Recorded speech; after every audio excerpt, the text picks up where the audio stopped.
我们所怀的意念，是赐平安的意念。平安，什么时候我们需要平安呢？应该是时时都需要，但人生不如意事情真的十之八九啊。特别是呢，突然来的意外，突然来的措手不及，我们很难去面对的情况。这时候，当我们听到了从上帝来所赐给我们的话，我们真的是会得到很大安慰哦。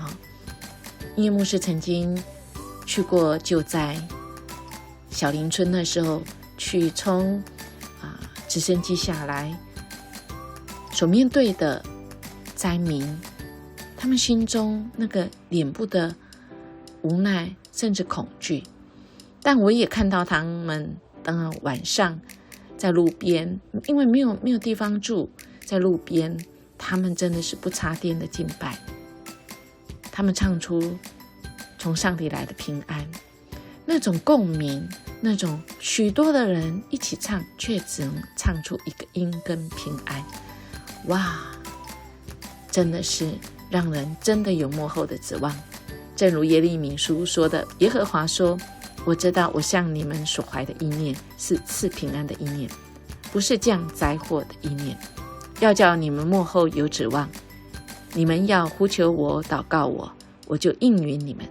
你们寻求我，若专心寻求我，就必寻见。我们来感谢，今天我们有平安，是因为主你给我们末后的指望。恳求你也因为有一件事带到你的面前，我们来呼求祷告，来寻求你。家庭也一样，正如音乐牧师说的，我们那时候去做救灾的这些的家庭，他们共同经历，虽然部落没有了，家没有了，却因为神所赐的平安，让他们末后有指望。有平安的经验有吗？我们共同经历的，我们就来数算神的恩典哦。手牵手，祈祷的手。